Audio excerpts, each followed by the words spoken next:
성부 하나님, 성자 하나님, 성령 하나님, 오늘 또 우리 성삼위 하나님께서 이 말씀을 듣는 모든 자들에게 우리 성부 하나님의 은총과 성자 하나님의 은혜와 성령 하나님의 은사를 풍성하게 부어주셔서 오늘 또 전해지는 이 말씀이 온전히 깨달아지게 하시고 또 잘 심겨져서 30배, 60배, 100배의 결실을 거둘 수 있도록 복을 베풀어 주시옵소서. 이 시간에도 모든 신령을 성삼위 하나님께 의탁하오며 우리 주 예수님의 이름으로 기도 올려옵나이다. 아멘, 아멘, 아멘. 오늘은 한국말씀사관학교 사간생도 말씀무장 제98회가 되겠습니다. 내일 모레면 100회가 옵니다. 100회. 우리 인간들이 100년을 살 수 있을까요? 자, 하나님께서 저를 이 마지막 때 말씀의 나트로 사용하시려고 창세 전부터 예배해 놓으셨습니다. 그래서 이 말씀을 듣는 자는 복을 받게 됩니다. 그러나 마음이 강팍한 자는 더 이상의 진리를 받지 못하고 믿음으로만 구원받는다는 거짓 프레임에 빠져 지옥에 던져지게 될 것입니다. 우리 기독교라고 하는 거는 개신교를 이야기합니다. 우리 개신교가 믿음으로 구원받는다고 하는 이 프레임에 빠진 것은 500년 전입니다. 루터와 칼빈으로부터 시작했습니다. 그러나 그 이전에 1500년 동안에 믿음과 행위로 구원받는다는 이 교리가 1100몇 년 동안 내려왔어요. 그러다가 중세시대 1517년에 종교개혁이 일어났으니까 그 이전에 이 천주교에서 좀 정신 나간 짓을 했지요. 그래서 면죄부를 팔아먹고 해서 그런 쓸데없는 짓을 한 겁니다. 그러니까 우리가 볼 때는 쓸데없는 짓이지만 그때 당시에는 돈이 많이 필요했기 때문에, 큰 성당을 짓는데 돈이 많이 필요했기 때문에 그걸 헌금을 많이 걷는 목적으로 면죄부를 팔아먹게 된 것입니다. 그러니까 교회가 그런 더러운 짓거리를 하면 안 되는데 더러운 짓거리를 한 거예요. 그래서 루터가 거기에 대적을 해서 믿음으로 구원받는다고 하는 교리를 이제 표방하면서 종교개혁에 앞장서서 나선 겁니다. 그러나 그것은 하나의 그때의 사건으로 치부해야지, 이것이 오직 맞다고 이 프레임에 빠져가지고 행위는 필요 없다고 하는 그런 자들은 다 지옥에 던져집니다. 그래서 오늘은 어제도 말씀 끝부분에 성경의 구원론에 대해서 제가 간단하게 말씀을 드렸지요. 어제 제가 말씀드린 성경의 구원론은 아주 간단하고 명확한 겁니다.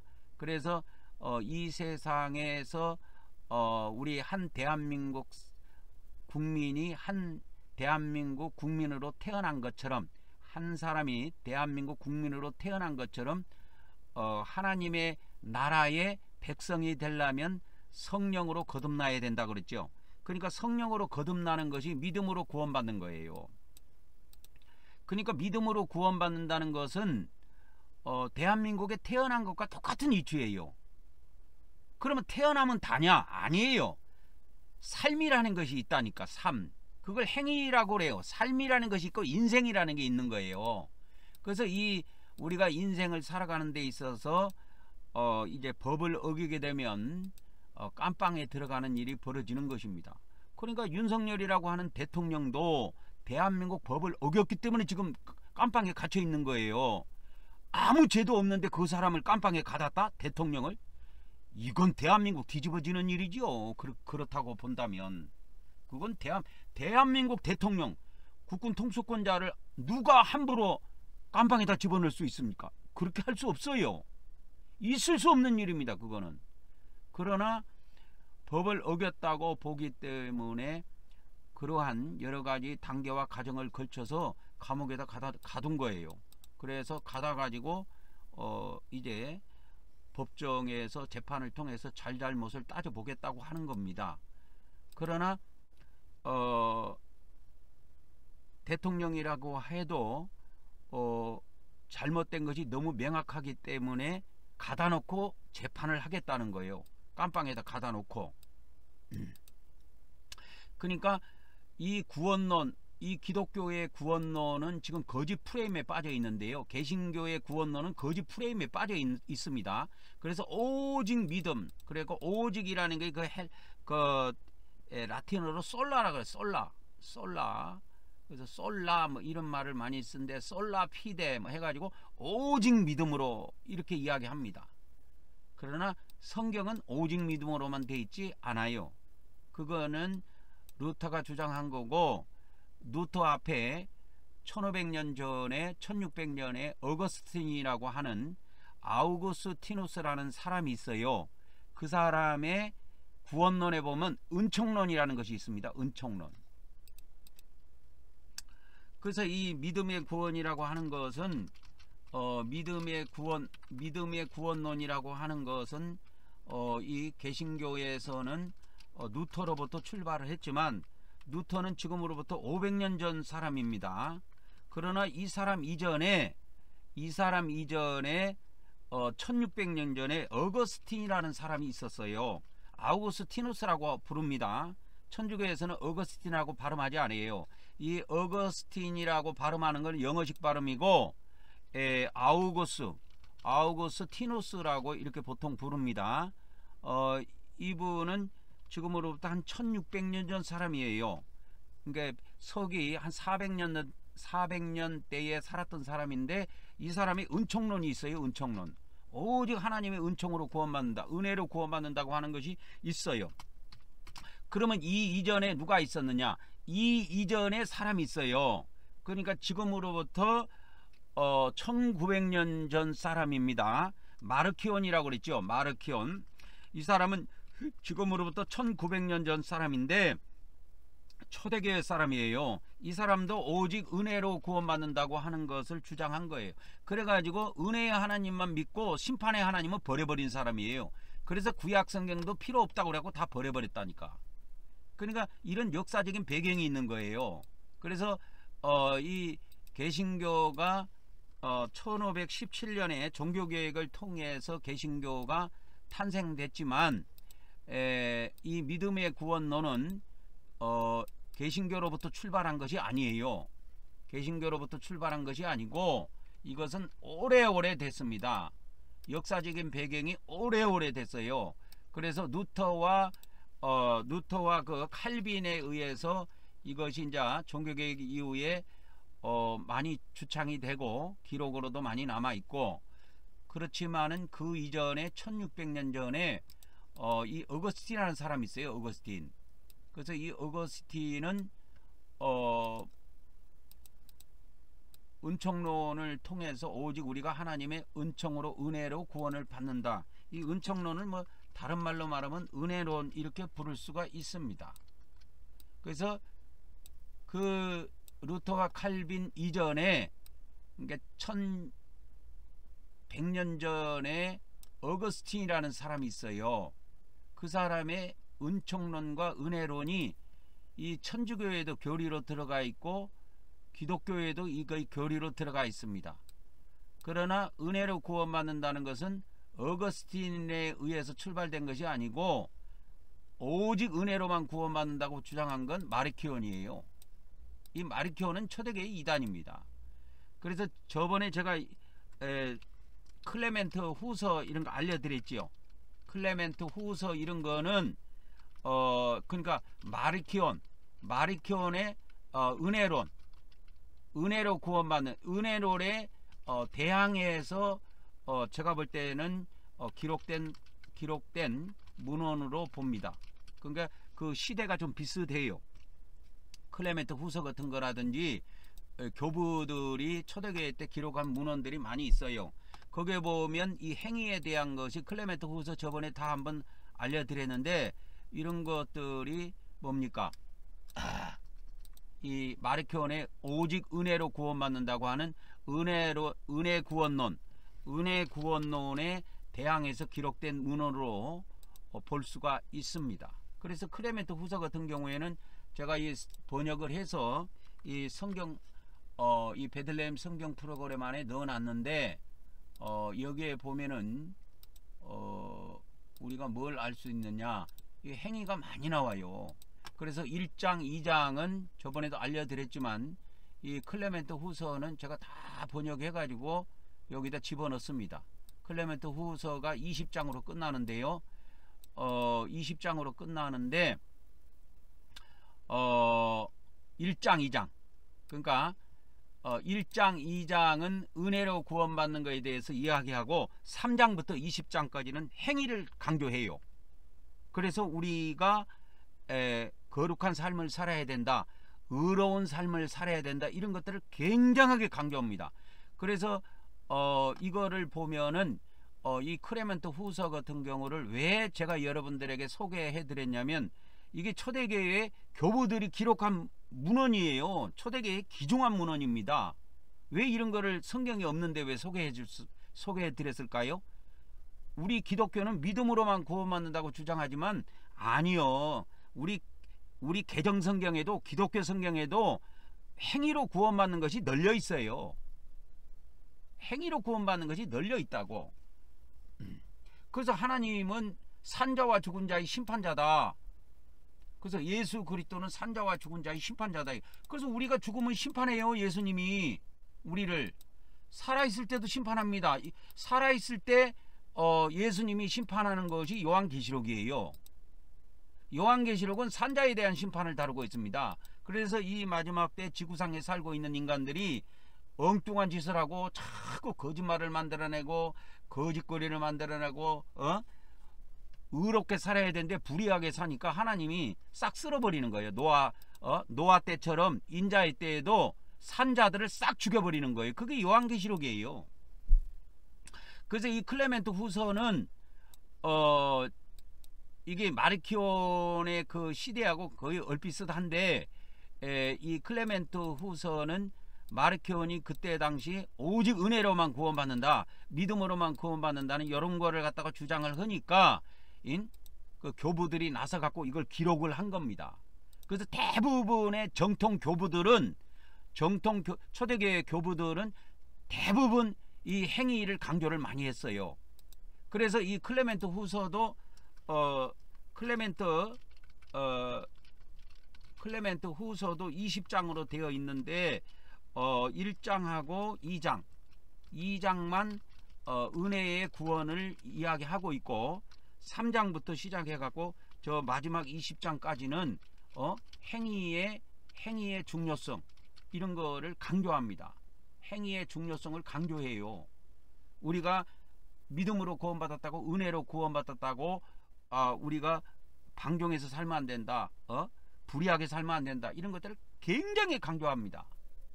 그래서 불의하게 산 자들은 반드시 심판받아 하나님으로부터 심판받아 버림받을 것을 굉장히 강조합니다.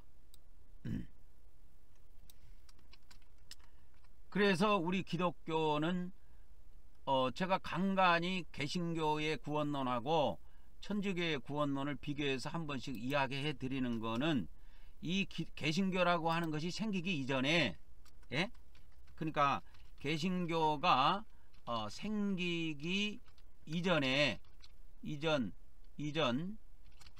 오래전부터, 생기기 오랜 전부터 믿음과 행위에 의한 구원이 전파돼서 내려왔어요. 내려오다가 중세시대에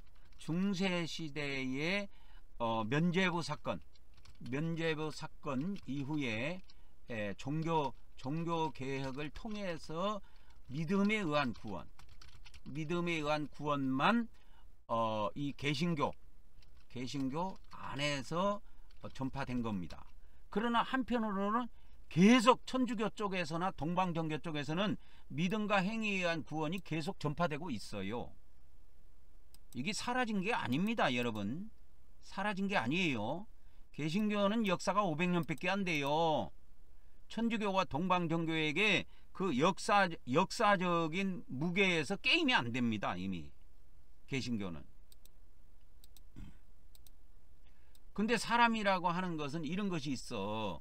사람이라고 하는 것은 똑같은 성경을, 똑같은 경전을 가지고, 쉽게 말하자면 똑같은 성경을 가지고 쉬운 구원론을 택할 것인가 어려운 구원론을 택할 것인가 하면은 사람은 쉬운 쪽을 택해. 그래서 개신교가 전파가 빨랐던 거예요.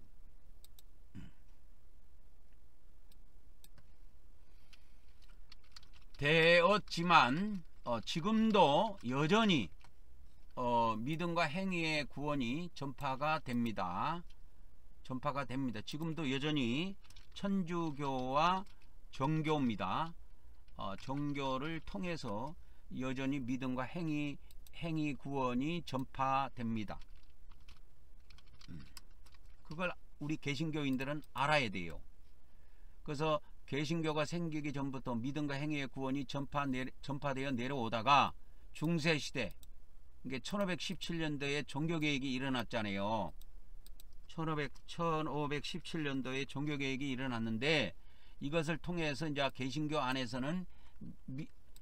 안에서는 믿음에 의한 구원이 이때부터 이제 전파가 됐지만, 지금도 천주교와 정교 안에서는 여전히 믿음과 행위의 구원이 전파되고 있어요. 없는 것이 아니에요. 그래서 이것은 이제 쪽수로 한번 봅시다. 쪽수라 그러면 조금 뭐 한데, 인구 비례를 한번 보도록 하겠습니다. 천주교는 한 12억 정도 되는 걸로 알고 있습니다. 그 다음에 정교가 한 2억 5천 정도 되는 걸로 알고 있습니다. 그러면 개신교라고 하는 거는 어느 정도 되느냐, 한 전 세계적으로 한 7억 정도로 저는 추정합니다. 그러니까 이거를 이제 구원론에 빗대 가지고 한번 보면, 믿음과 행위의 구원 쪽이 몇 명입니까? 14억 한 5천 정도. 그 다음에 믿음의 구원, 믿음으로만 구원받는다고 하는 이 개신교는 7억 정도 되는 겁니다. 반쪽짜리예요. 딱 반이네. 그러고 보니까, 그죠? 7억하고 14억이면 반이잖아요. 그러니까 개신교가 날고 뛴다고 해도 이 믿음과 행위 구원이라는 것을 아직도 따르는 사람이 2배가 더 많아, 세계적으로. 그러니까 우물 안에 개구리처럼 놀지 말어. 그래서 내가 여러분들에게 믿음에 의한 구원과 행위에 의한 구원을 계속 가르쳐 주잖아. 그러니까 우리 개신교의 행위에 대한 구원이 없다 보니까 교회 전도사라고 하는 놈들이 나와가지고 저 법원에 들어가고 아작을 내고 말이야. 그런 이상한 일들이 벌어져요. 나는 그건 상상도 못했어요. 나는 뭐 세상에 지금 진짜 나쁜 놈들이나 그런 놈들이 저 법원에 가서 아작을 냈겠지, 난장판을 지겠겠지, 이렇게 생각했는데, 아니 며칠 뒤에 뉴스 나온 거 보니까 아이고 뭐 정광훈 목사 교회 뭐 특임 전도사인가 뭐 그런 놈들이 가가지고 뭐야 서울 지방법원, 서부 지방법원을 아작냈다고, 그런 것이 뉴스에 흘러나오더라고. 그래서 또다시 한번 우리 기독교의 구원론을 또 생각해 본 거예요.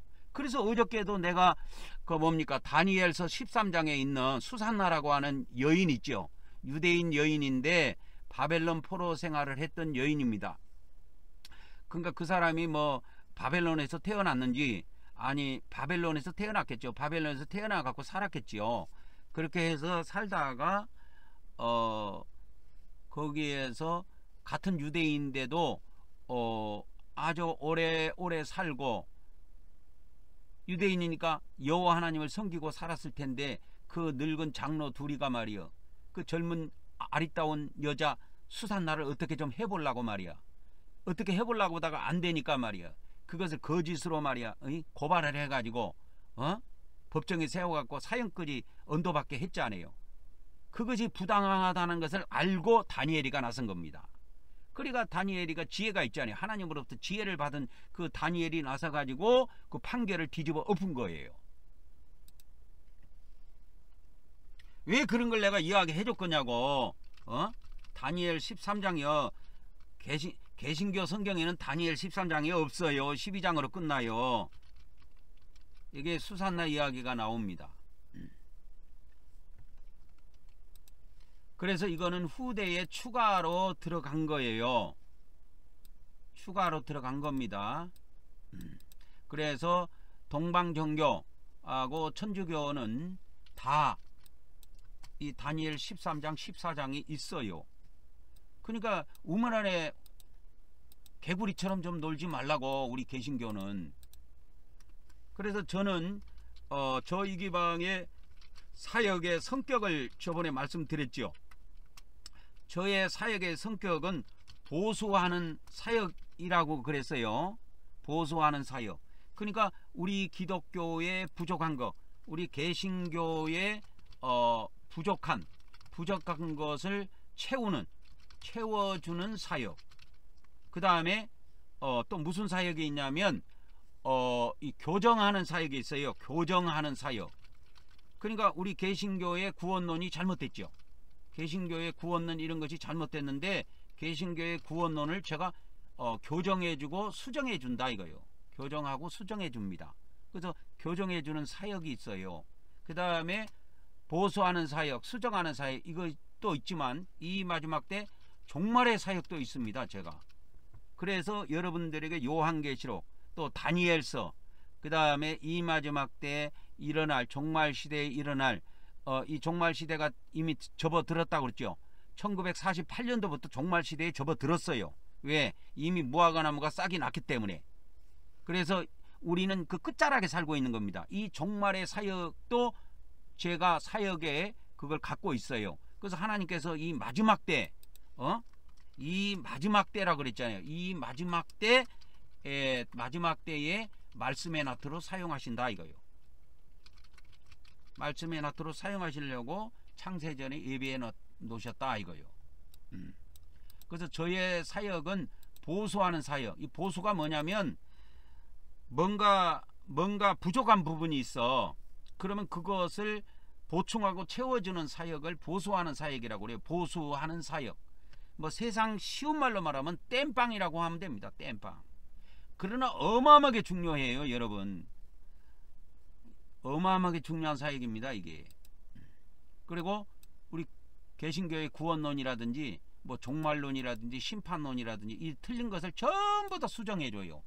우리 개신교에서는 이걸 수정할 수 있는 능력이 있는 사람이 없어요. 저 말고는 없습니다. 능력자가 없어요. 수정할 수 있는 능력이나 그런 지혜와 지식을 하나님으로부터 받은 자가 거의 없어요. 그래서 그냥 가는 거야. 그러니까 우리 개신교의 구원론은 믿음으로만 구원받는 거야. 그러니까 예수님을 믿었으니까 나는 죽어도 천국 간다. 이거 하나 갖고 있는 거야. 개신교인들은. 전도사든 목사든 기독교인이든 갖고 있는 거야. 그러니까 구원받았으니까 이제 내 맘대로 살아도 된다 이거야. 그러니까 법원에 가서 말이야, 그 법원을 난장판 지기고 말이야, 판사, 영장 판사 그 사무실을 발로 두드러 차고 들어가 가지고 말이야, 그거 혼자들이 나중에 뉴스 나오고 보니까는 뭐 교회 특임 전도사래. 나는 놀랬어요. 전도사들이 그런 짓거리를 한다는 것 자체가. 그 담임 목사가 누군지는 몰라도 뭐 정강훈이라 그러는데, 그 특임 전도사들은 나는 정강훈이하고 상관없다 발뺌을 하더라고. 오늘 뉴스에 올라온 것도 보니까 나는 뭐 잡혀가면서도 나는 아무 상관없는 사람이다. 그 사람하고 나는 그 사람하고 말할 수 있는 뭐 그런 아주 잽이가 안 된다.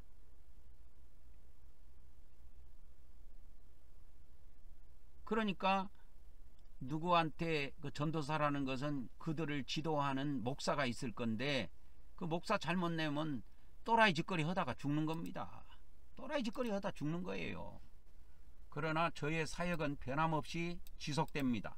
보수하는 사역과 교정하는 사역, 종말의 사역, 이런 사역들을 지속적으로 해나갑니다. 저는. 그래서 이 수산나 이야기도 우리 일반 기독교인들은 이해를 못할 거예요. 아니 수산나 이야기고 성경이 없는데 왜 이런 걸 이야기하냐. 이게 천주교와 정교의 성경에는 들어가 있어요. 개신교만 없는 거지. 개신교만 성경에 없는 거지 천주교와 정교회는 이게 성경에 다니엘 13장 14장에 뭐 들어가 있다니까. 그러니까 개신교에 없는 거, 개신교에 부족한 것을 내가 채워준단 말이야. 그래서 개신교회에는 또 뭐가 없어요? 천국 지옥에 관련된 성경이 없어. 그래서 바울계시록을 번역해가지고 제가 이 베들레헴 성경 프로그램에다가 이 바울 이 계시록을 이렇게 넣었잖아요. 이 바울계시록을 넣어가고, 이 바울계시록은 처음부터 끝까지가 전체다가 천국 지옥 들어가는 내용이에요. 그래갖고 우리 사람이 죽어서 어떻게 이거 몸 안에서 영혼이 빠져나오게 되면 그들을 천사들이 어떻게 인도해서 하나님 앞에 세우고, 그 다음에 하나님 앞에 세워서 그들이 심판을 받고, 어떤 사람은 천국으로 천사가 인도해주고 어떤 사람은 천사가 지옥으로 인도해서 들어가는데, 지옥에 들어가는 자들도 영원히 고통받는 것이 아니고 심판의 큰 날까지만 고통을 받고 이렇게 천국으로 귀환하는 것으로 되어 있어요.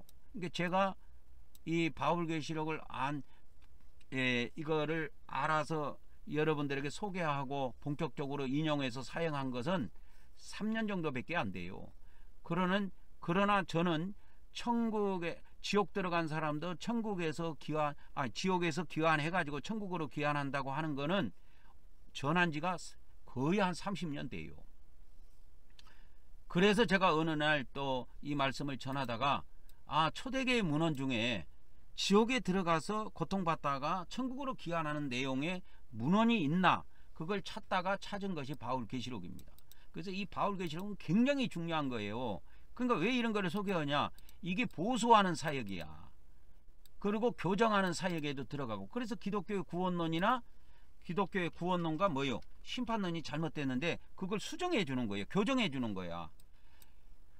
여러분, 감옥서가 뭐라고 하냐면 교도소라고 그래요. 교도소라고 합니다. 그래서 그 교도소에서 뭐 하느냐, 교정을 한다고 그래요. 그래서 뭐 교정 뭐 이런 거 여러분 봤을 거야. 연속곡 같은 데 보면 뭐 교정 뭐 이런 것들이 그 교도소의 정문에 보면 간판에 이렇게 막 적혀 있어요. 그 교정이 뭐냐면 틀린 거, 틀린 마음, 틀린 행동을 바로 잡아주는 거예요. 수정해 주는 거예요. 그러니까 이것을 지옥에서 하는 거예요, 하나님께서는. 그래서 우리 기독교에서는 이 지옥론에 대해서 완전히 생각을 바꿔야 됩니다. 지옥은 불신자가 가는 곳이 아니에요. 그래서 이런 거를 성경을 통해서 낱낱이 수정해 주잖아요, 제가. 그리고 저의 사역은 보수하는 사역, 교정하는 사역, 또 종말에 가는 사역이에요. 종말에 가는 사역. 그래서 이 마지막 때 종말에 보호처를 건설해야 된다. 그걸 줄기차게 이야기하잖아요. 줄기차게 이야기합니다. 그래서 저의 사역을 사역의 특색을 사역의 특성이라고 그럴게요. 사역의 특성을 세 가지로 축약한다면 보수하는 사역, 교정하는 사역, 종말의 사역, 이 세 가지로 축약해 볼 수가 있습니다. 그래서 이 보수하는 사역이기 때문에 기독교에 부족한 것을 채워주는 사역이기 때문에 다니엘 13장 이런 것도 소개해 주는 거예요. 그리고 오늘은 보수하는 사역이 아니고 오늘은 교정하는 사역으로 한번 들어가 보겠습니다. 그럼 오늘은 뭐에 대한 것을 교정하려고 하느냐, 개신교의 구원론과 심판론이 잘못되어 있는데 이것을 천주교의 구원론과 심판론과 비교해 드리고 제가 최종적으로 성경으로 마지막 교정을 해 드리도록 하겠습니다. 저의 연락처는 카톡 아이디 리키777입니다. 리키777 검색하면 아마 이기방이라는 이름이 뜰 거예요. 그래서 오늘의 주 내용은 개신교의 구원론과 천주교의 구원론에 공통점이 있고 차이점이 있어요. 그리고 이제 이거를 다 살펴보고 그 다음에 천주교에서 아주 중요시 여기는 것이 이 뭐냐면 공로론입니다. 공로론은 뭐냐면 우리 인간의 공로, 그걸 이야기하는 거예요. 인간의 행위. 이게 인간의 행위론이라고 해도 됩니다. 그러니까 행위론. 근데 개신교는 이게 없어요. 아예 없어요. 완전 없다고는 볼 수가 없고, 천주교는 이 행위론이라고 하는 공로론과 구원론이 밀접한 관계가 있습니다. 우리 개신교는 행위하고 구원은 아무 상관이 없다, 이렇게 이야기하는 거예요. 근데 성경은 그렇게 돼 있지 않아. 그리고 성경에 이렇게 성화에 대한 내용들, 성결에 대한 내용, 거룩한 삶에 대한 내용이 성경에 많이 나오는데, 그러면 이 성화되지 않은 사람은 어떻느냐? 성화되지 않는 기독교인들은 어떻게 됩니까? 최후 심판이 어떻게 됩니까? 이거에 대해서 개신교와 천주교의 그 심판론이 차이가 있어요. 그래서 그런 것들을 알려드리고, 또 그것을 성경적으로 개신교와 천주교 양쪽 다 틀렸으면 양쪽 다 수정을 해주고, 한쪽만 틀렸으면 한쪽 것만 수정해주고 그렇게 합니다, 제가. 그래서 이 개신교의 구원론과 천주교의 구원론도 완전하지 못합니다, 양쪽 다가. 그런데 그러면 두 개의 구원론 중에서 개신교의 구원론과 천주교의 구원론 중에서 어떤 것이 성경적으로 더 가깝습니까? 이랬을 때는 천주교의 구원론이 월등합니다, 여러분. 개신교의 구원론은 반쪽짜리도 안 돼요, 내가 볼 때는. 그래서 오늘은 이런 말씀들을 전해드리기 위해서 고린도전서 3장 10절부터 15절에 있는 그 말씀을 보려고 합니다. 오늘의 본문 말씀이 되겠죠. 그래서 고린도전서 3장 10절, 11절, 12절, 13절, 그 다음에 14절, 그 다음에 15절까지 이렇게 나옵니다.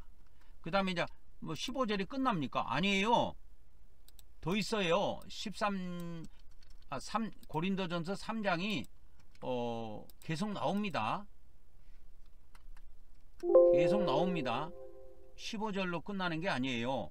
16절, 17절,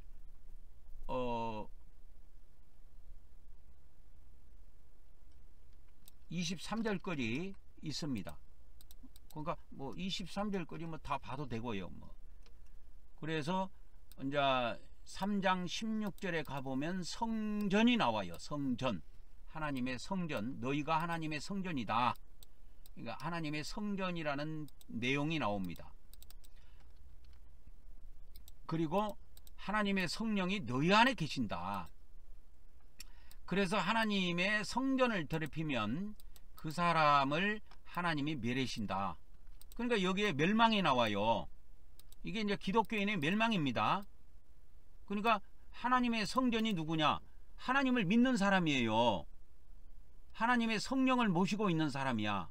그러니까 하나님의 성령을 모시고 있는 사람이 구원받은 사람이죠.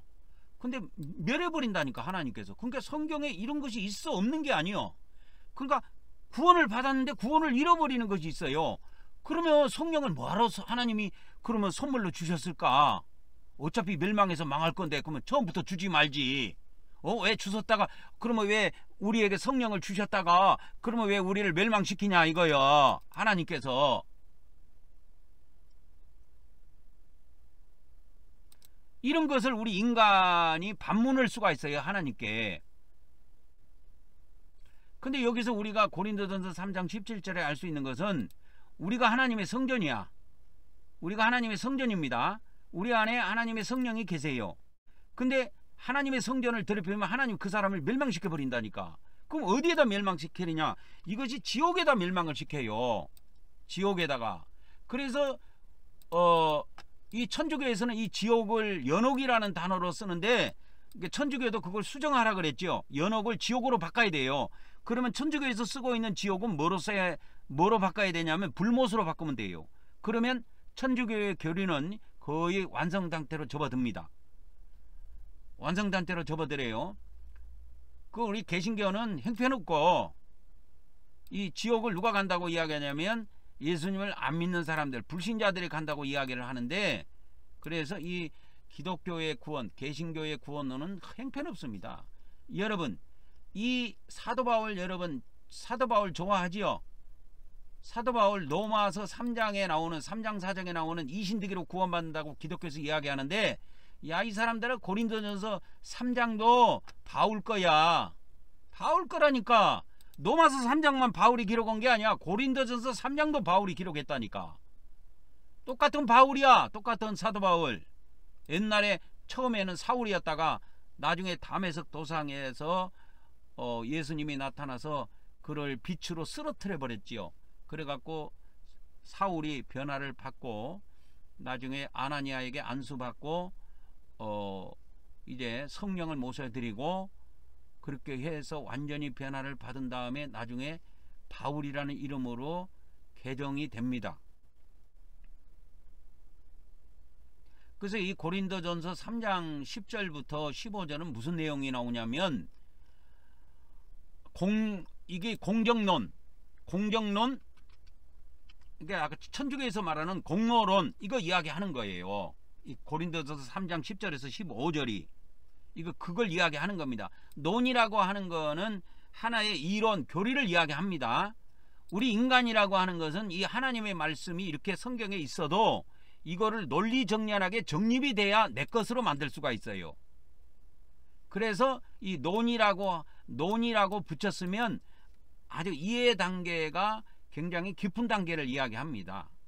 성경 몇 장 몇 절 이렇게 낱개로 가지고 성경 요한복음 3장 16절에 하나님이 세상을 이처럼 사랑하사 독생자를 주셨으니 누구든지 그를 믿는 자는 멸망하지 않고 영생을 얻게 하려 함이라 해갖고, 그것도 하나의 낱개로 되어 있죠. 성경 말씀이에요. 예수님 말씀이에요. 그러나 그거 하나 갖고는 교리가 될 수가 없습니다.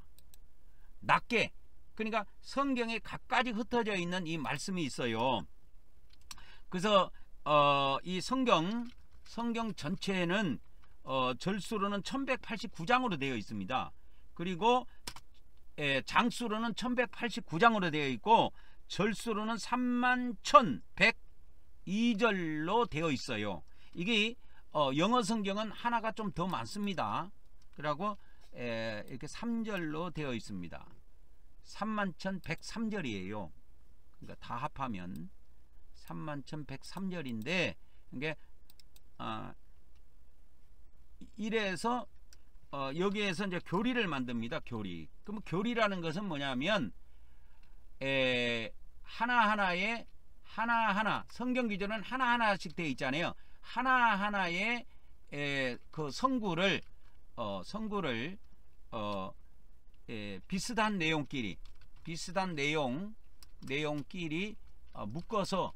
묶어서 하나의 이론 체계를 만든 겁니다.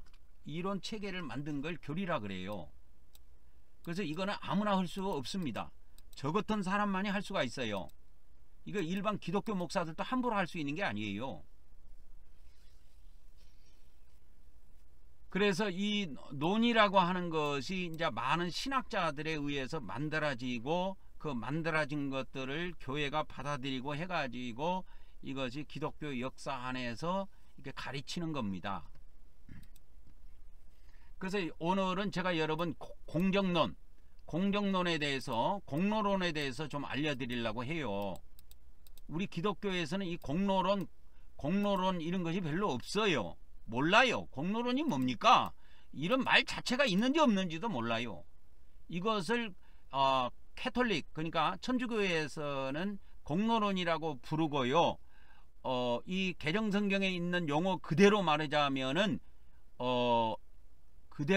여기에 공적이라는 말이 나오니까 공적이라는 말이 계속 나오잖아요. 고린도전서 3장 13절만 해도 공적이 몇 번 나옵니까? 한 번, 두 번, 세 번 나오죠. 그 다음에 14절에도 공적이 한 번 나오고요. 15절에도 공적이 또 나오죠. 한 번 나오죠. 공적이 계속 나오는 거예요. 그래서 이런 거를 묶어서 뭐라고 그러냐, 하나의 논리체계, 논리적인 체계로 만드는 겁니다. 그걸 교리라 그래요. 그래서 교리에는 반드시 뒤에 논자를 붙입니다. 요한복음 3장 16절 하나 가지고 논자를 못 붙여요. 하나는 논자로 붙일 수가 없습니다. 그건 하나의 성구에 불과한 것이고 성경 구절에 불과한 것이고 성경에 수많은 31,102절이라고 하는 성구가 있는데 이 성구들을 비슷한 내용끼리 하나의 논리체계로 만드는 것을 논이라 그래요. 논. 그래서 오늘은 공로론, 이건 천주교에서 쓰는 용어고 뭐 기독교 용어로 제가 만들어 준다면 공정론. 왜? 개정성경에 이 공적이라고 되어 있으니까 이 공정론에 대해서 이야기해 드릴게요. 이것도 사도 바울이 굉장히 중요하게 기록해 놓은 겁니다. 이 신대기만 중요한 거 아니야 이 사람들아. 무슨 이 신대기 하나 갖고 뭐 자꾸 이야기하고. 이 신대기도 성경 규절의 하나의 논리체계 중에 하나야. 그것도 하나일 뿐이야. 그게 다라고 믿으면 망한다니까. 그것도 사도 바울이 기록했어. 로마서 3장 4장에서. 그러면 로마서 3장만 있냐 이거 성경이. 고린도전서 3장도 있다니까. 똑같은 바울이 기록한 거예요. 여기에 보면 공정론이라고 내가 이야기한 거는 나는 이거에 대한 것이 성경적으로 이미 하나의 논리체계를 갖고 있다라는 거예요. 제가 논이라고 붙이는 거는 그냥 성경 구절 몇 개 가지고 여러분들에게 이야기해 드리는 게 아닙니다.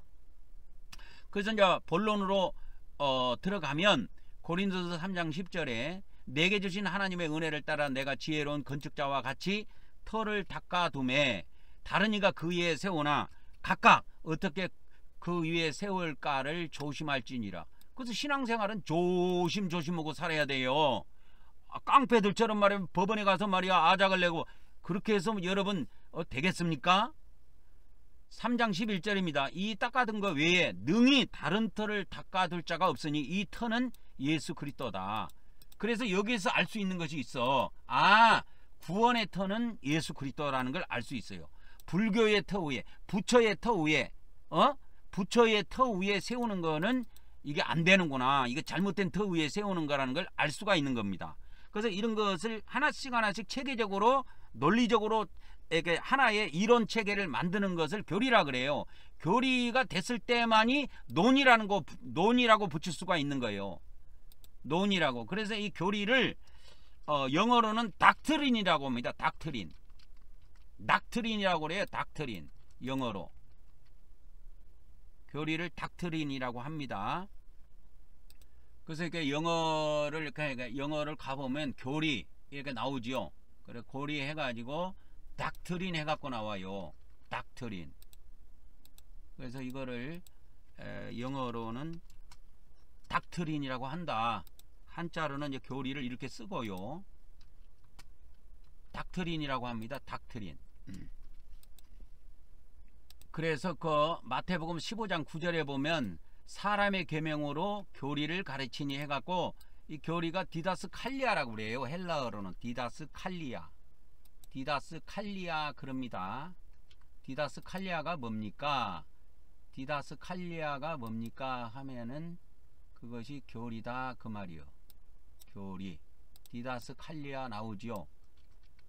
이것을 보통 우리나라 성경에는 교훈이라고 이렇게 번역이 되어 있는데 이 디다스칼리아가 이게 교리입니다. 교리. 닥트린이에요. 닥트린. 그래서 영어에서는 닥트린으로 이렇게 다 번역이 되어 있습니다. 닥트린. 그래서 이거 헬라어로는 이걸 디다스칼리아 그럽니다. 디다스칼리아가 뭡니까? 이게 교리라니까. 교리. 가르침, 교훈, 교설 뭐 그렇게 보통 이걸 교리라 그럽니다. 교리라고 하는 것은 하나의 체계가 딱 돼 있어요. 그래서 어떤 사람이 공격을 해도 이미 그는 논리적으로 체계가 돼 있기 때문에 어떤 공격을 해도 무한히 그 교리 체계 안에서 자기가 공격을 할 수 있고 방어를 할 수가 있는 겁니다. 성경 구절 몇 개 가지고 몇 개 외웠다고 이게 될 수 있는 게 아니에요.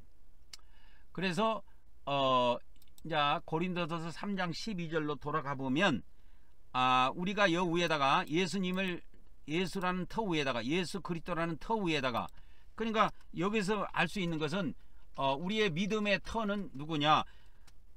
예수 그리스도라는 걸 알 수가 있어요. 그러니까 이게 믿음의 구원, 믿음의 구원 위에 믿음의 구원, 믿음의 터 예수 그리스도인데 우리가 믿음으로 구원받은 이후에 우리가 각 사람의 공적, 이 공적이라는 것은 행위를 말합니다.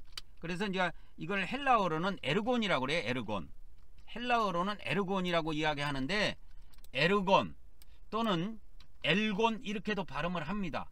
엘곤, 에르곤 이렇게 이야기하는데 이게 뭘 이야기하냐면 엘곤으로 돼 있나 본데 엘곤 해볼게요. 엘곤 이렇게 나오지요.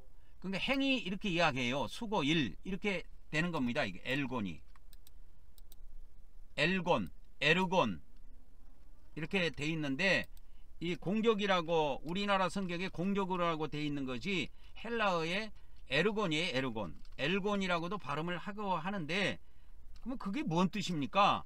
그게 행위를 나타내요. 행위 또는 우리가 뭐뭐뭐뭐를 수고하다 다 일을 말하는 거예요. 일. 그러니까 이거는 이렇게 딱 드러나는 겁니다. 이게 드러나는 거예요. 그래서 이제 각 사람이 공적 이거 행위죠. 행위가 나타난다. 행위를 하나님께서 밝히는 거예요. 그래서 우리가 죽고 나면 제가 항상 행위 심판이 있다고 이야기하지요. 그게 이걸 이야기한단 말이야. 우리가 이제 죽고 나면 사후에 심판이 있어요. 심판을 통해서 우리의 공적, 우리의 행위, 우리의 에르곤, 이 행적, 우리의 공적을 밝힌다 이 말이요. 우리의 공적을 밝히십니다. 근데 이 공적을 밝힐 때 뭘로 밝히느냐? 이게 이제 비유인데 불로 이거를 이 공적이 무너지는가 안 무너진가 불로 한번 나타내 본다는 거예요. 불로 나타내고 그 불이 각 사람의 공적이 어떠한가를 시험한다. 그러니까 한번 태워보는 거예요. 시험한다는 거는 한번 태워보는 겁니다. 불로 태워보는 거예요. 그래서 이제 14절에 나옵니다. 누구든지 그 위에 세운 공적. 아까 터라는 것이 그 위에 세운. 그러니까 이거 그 위에라는 것은 그라는 것은 터라는 겁니다. 터를 말합니다. 우리가 예수님을 믿은 사람들이 예수 그리스도를 믿음으로 믿음의 구원으로 출발을 했습니다. 그러니까 구원의 출발은 믿음이에요. 구원의 출발은 믿음입니다. 믿음, 신앙이에요. 신앙, 믿음입니다. 믿음. 근데 그 터 위에다가 이제 집을 짓는 거와 같다는 거예요. 우리가 이제 신앙생활 하는 거는. 그러니까 우리가 이제 신앙이라는 건 마음으로 믿는 거지만 신앙생활이라는 건 삶이고 신앙행위야. 신앙행위. 그러니까 우리가 매일 우리 지구상에 살면서 이런 일 저런 일 많은 일들을 하지 않아요. 이것이 신앙생활이요 신앙의 행위입니다. 그러니까 믿음이라는 터 위에 그러니까 신앙생활이라는 건 믿음이라는 터 위에 행위가 더해지는 거예요. 이거를 사도 바울은 공적이라고 불렀다고. 근데 이거를 공적으로 번역하면 안 돼. 내가 볼 때는 행위로 번역해야지. 그래서 이 에르곤을 우리 개정성경에 보면은 그래서 이제 이 에르곤이 우리 개정성경에 보면 지금 156회 사용되는데, 자, 에르곤이 156회 사용됐습니다. 그러니까 행위로 번역이 됐지요. 행위. 그 다음에 하신 일, 일로 번역이 됐습니다. 행하는 일. 그 다음에 행하는 일, 행위를 이야기하죠. 그 다음에 하는 행위, 에르곤. 그래서 행위, 에르곤. 그 다음에 일, 좋은 일, 좋은 행위. 이걸로 번역이 됐고, 그 다음에 사무, 뭐 보는 일을 에르곤.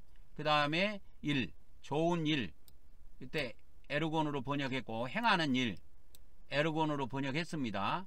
일로 에르곤이 번역이 됐고, 그 다음에 요한복음 3장 19절에는 행위로 번역이 됐습니다. 그 다음에 3장 20절에도 에르곤이 행위로 번역이 됐고, 그러니까 이것이 이렇게 쭉 다 행위로 번역되고 일로 번역되다가 어떻게 똑같은 단어인데 이게 고린도전서 3장에 와갖고는 이게 엉뚱하게 이게 어떻게 이게 번역이 그렇게 되냐고.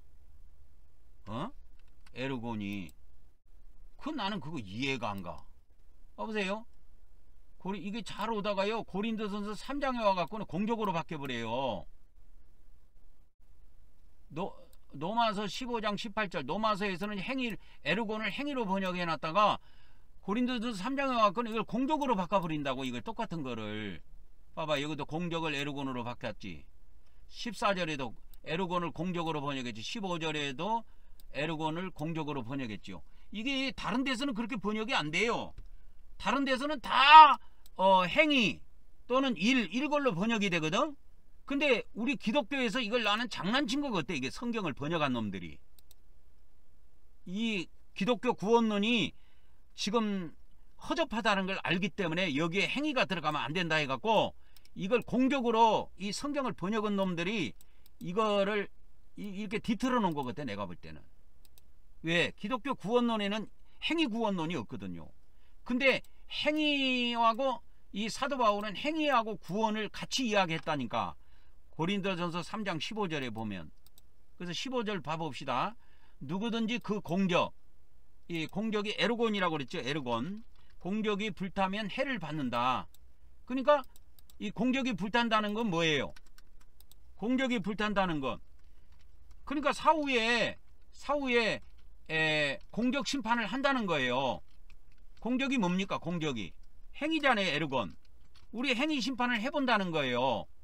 근데 이때 이제 그 행위가 다 불에 타버렸어.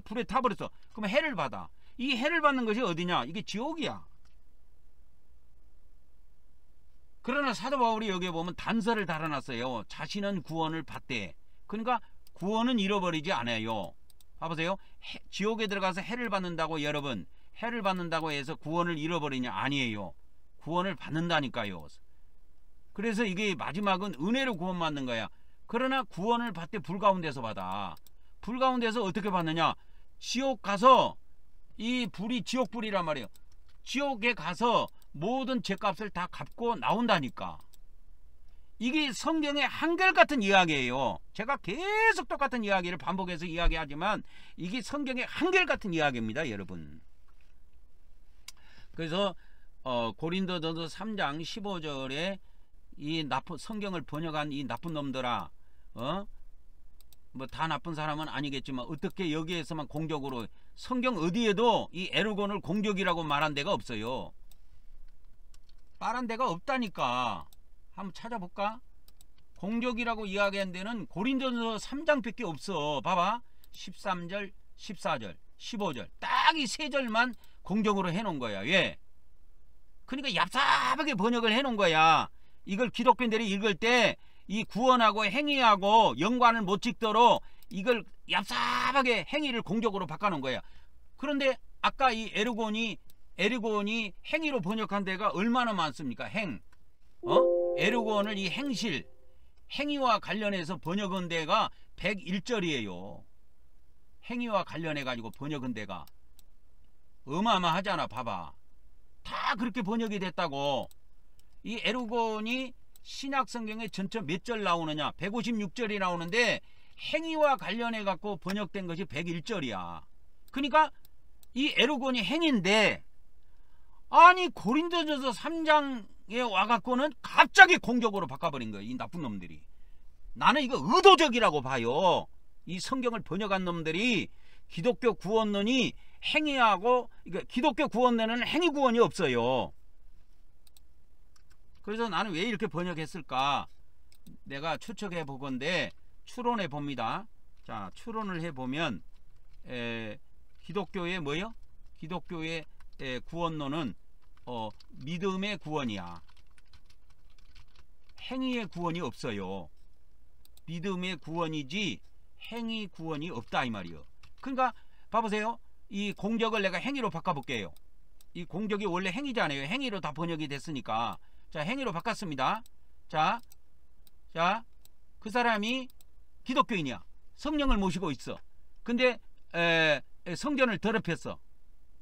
그래갖고 그 행위가 죽어갖고 불에 하나님이 심판을 해서 불에 태워보니까 타버렸네. 그래서 해를 받아. 해를 받습니다. 해를 받아요. 그럼 해를 받는 것이 뭡니까? 지옥에 가서 고통당한다 그 말이에요. 근데 자 보세요. 불 가운데서 구원을 받는다는 걸 알아야 돼요. 여기에 봐보세요. 자신은 구원을 받되 어디에서 받느냐? 불 가운데서 구원을 받은 것 같다 이 말이요. 그래서 지옥에서 구원받아 나온다니까. 그래서 구원이라는 건 최종적이에요. 여러분 이렇게 돼 있습니다. 그래서 천국으로 돌아온다니까. 천국으로 귀환합니다. 구약 성경도 이렇게 돼 있어요. 바벨론에서 가나안으로 귀환하는 걸로 해서 구약 성경이 끝나고 신약 성경도 이렇게 구성이 돼 있어요. 그런데 얼마나 이 성경 번역하는 인간들이 얍삽하게 기독교 구원론의 단점을 갖다가 감추기 위해서 기독교 구원론이 행위하고 관계없다라는 것을 감추기 위해서 말이야. 이걸 말이야 고린도전서 3장만 와가지고 행위를 말이야 싹 뭘로 둔갑해서 공적으로 둔갑을 시켜놓은 거예요. 성경 어디에도 공적으로 번역한 데가 없어요. 신약성경 어디에도 고린도전서 3장 외에 신약성경 어디에도 이 에르곤을 공적으로 번역한 곳은 없다 이거예요. 단 한 군데도 없습니다. 아까 에르곤이 신약성경에 몇 번 나온다 그랬어요. 에르곤이 156절 나옵니다. 자, 에르곤이 신약성경에 156절 나와요. 총 156절. 그 중에서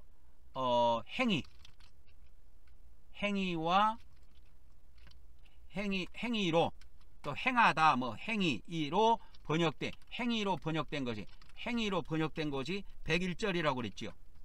행위로 번역된 것이 행하다 이거하고 관련돼서 번역된 것이 101절이라 이 말이에요. 이렇게 뭐 행실로 번역됐든 행위로 번역됐든 행하는 일이든 뭐 행하는 것이든 이 행자가 들어간 거 행한 일 이걸로 번역된 것이 101절이란 말이요. 101절. 그러니까 이 성경에 이 에르곤이라고 하는 신약 성경에 이 에르곤이 다 이거 행위와 관련돼서 행위로 번역이 돼 있어요. 원래 신약 성경에. 근데 이 기독교에서 기독교 구원론의 약점을 감추기 위해서 이걸 갖다가 공적으로 싹 뒤집어 엎어 놓은 거야. 이 나쁜 놈들이. 에라이 나쁜 놈들. 그래갖고 사람을 속이냐? 그렇게 해서 사람을 속이냐고. 그래서 이것이 제가 볼 때는 처음부터 기독교 구원론이 믿음에 의한 구원론이기 때문에 의도적으로 나는 이걸 바꿨다고 봐요. 처음부터 한글로 번역될 때부터. 그래서 우리 기독교에서는 고린도전서 3장 이거를 해석할 수 없다. 난해 규절로 지금 빼놨습니다. 빼놨어요. 그러니까 행위가 불타면 해를 받으리니 이 해를 받는 것이 뭐냐? 지옥에 들어가는 거예요. 다른 거 없어요. 지옥에 들어가는 겁니다.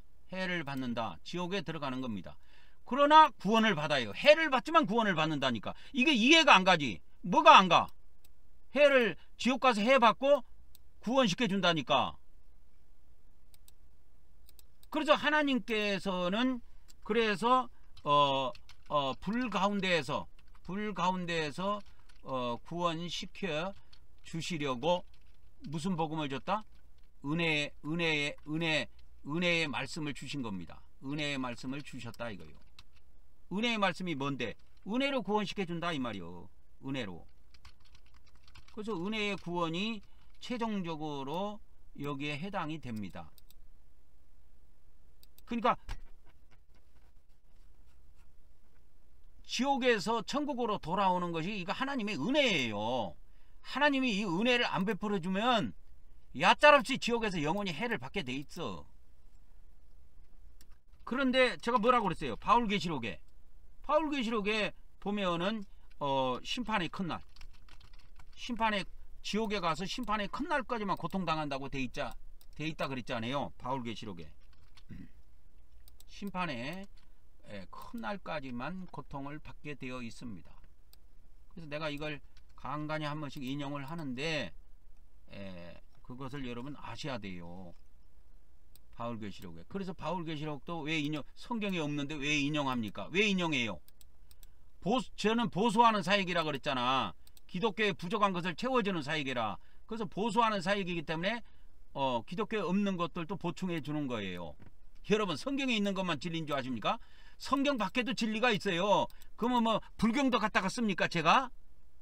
그거는 완전 또라이고, 저는 하나님의 진리를 따라가는 사람이기 때문에요, 명쾌합니다 여러분.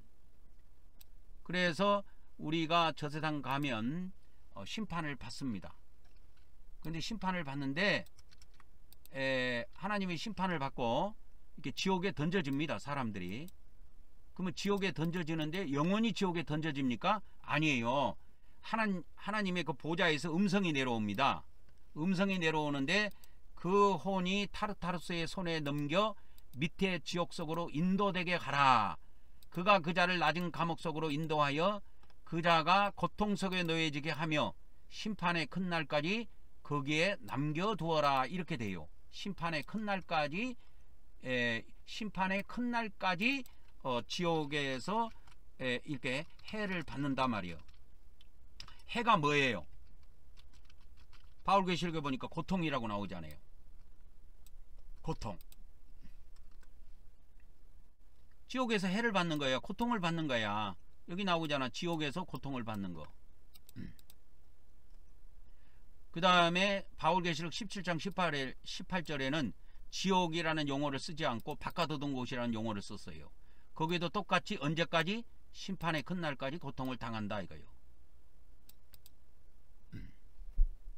그러니까 이 심판의 큰 날까지, 이게 심판의 큰 날이 이것이 요한복음에 있어요. 이게 요한복음 6장 39절 40절에 이게 나와요. 거기에는 심판의 큰 날로 나오는 것이 아니고 마지막 날로 나와요. 마지막 날로 나오는 거야. 마지막 날. 그래서 이 마지막 날이 심판의 큰 날입니다 여러분. 심판의 큰 날이에요. 그러면 한번 가봅시다. 나를 보내신 이의 뜻은 나를 보내신 이의 뜻은 내게 주신 자 중에 내가 하나도 잃어버리지 않고 마지막 날에 다시 살리는 것이다. 마지막 날에. 이해하셨죠? 마지막 날에. 그래서 내 아버지 뜻은 아들을 보고 믿는 자마다 영생을 얻는 것이니 마지막 날에 내가 그를 다시 살리리라. 마지막 날에 부활시키신다는 거예요. 그래서 요한복음은 부활까지를 담고 있어요. 구원이. 부활까지를 담고 있다니까 요한복음은. 그냥 예수님 믿고 영의 구원 받는 걸로 거듭나는 것으로 구원이 끝나는 걸로 돼 있지 않아요. 요한복음은 부활하는 것까지 우리가 언약을 받은 거예요. 이게 은혜복음 안에 다 들어있어요. 그래서 은혜복음의 핵심을 정리해 드리면 어떻게 되냐면 성령으로 거듭나는 거,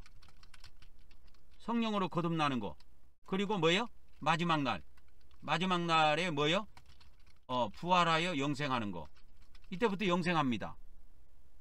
여러분, 성령으로 거듭나서 영생하는 거 아니에요. 성령으로 거듭나도 우리 다 죽어요.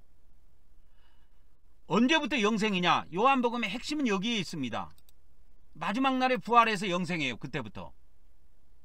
이게 하나님의 약속이에요. 영생이. 영생.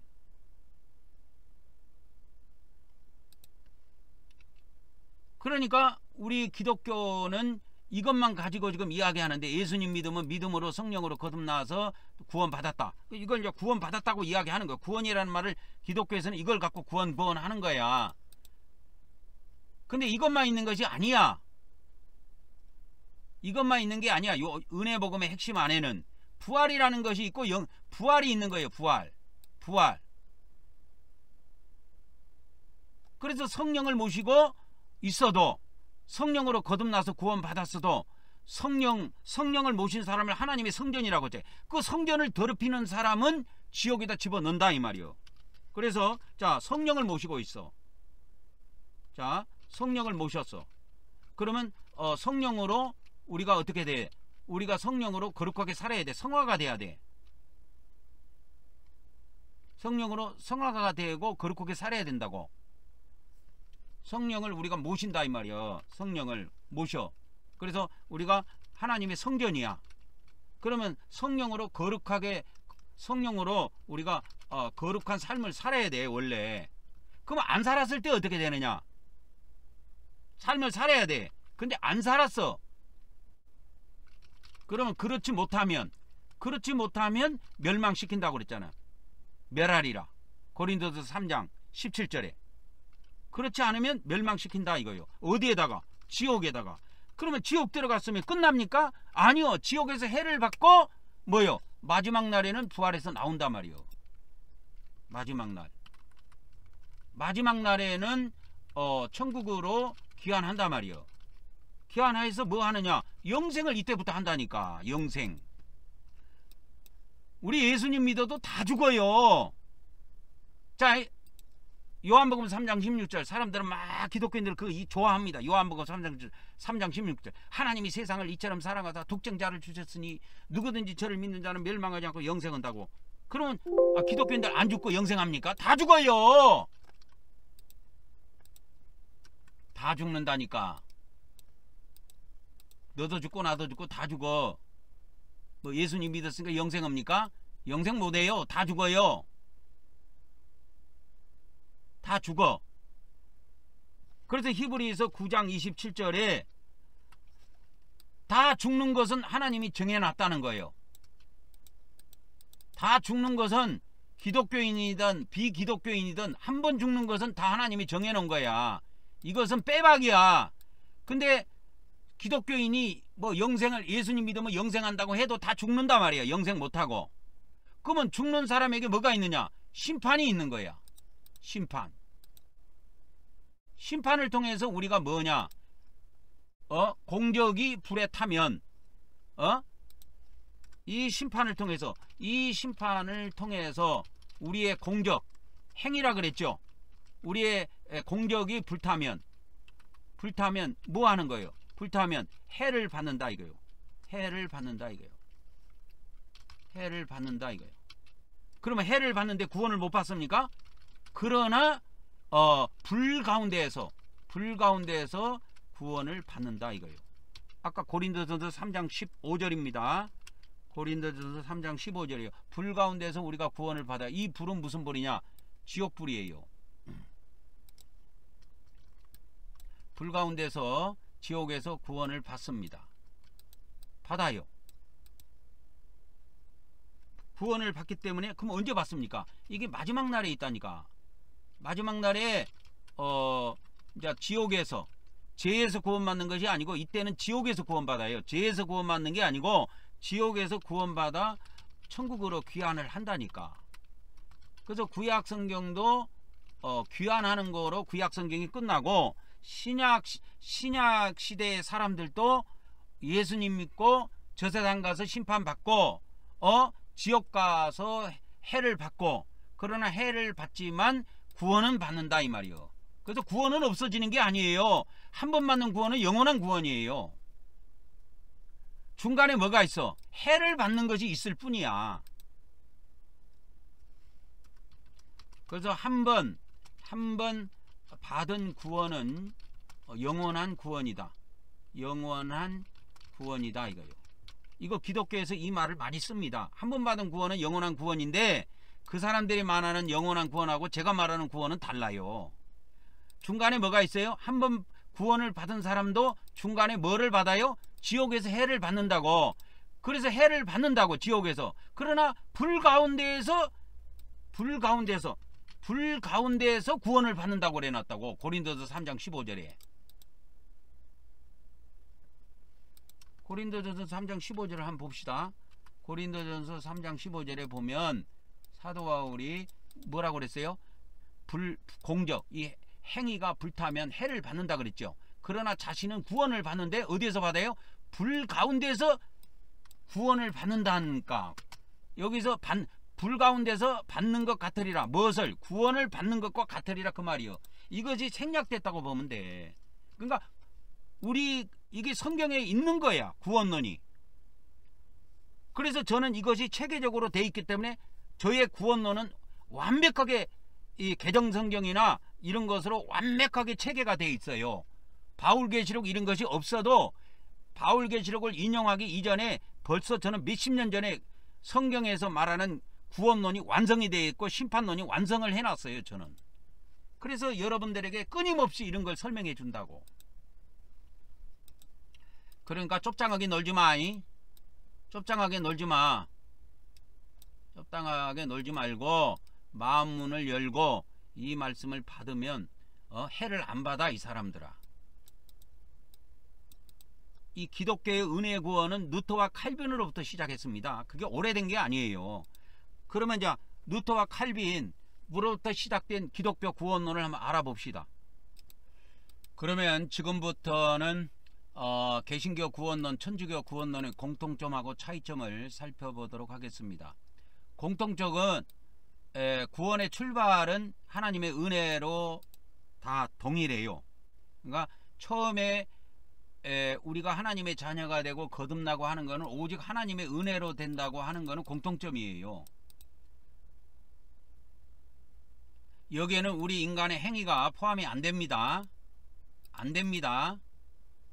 구원의 출발은 이렇게 되는 거예요. 여기다가 그러니까 구원의 출발이라고 그럴까? 구원의 시작은 동일해요. 하나님의 은혜에 의한 구원으로 동일합니다.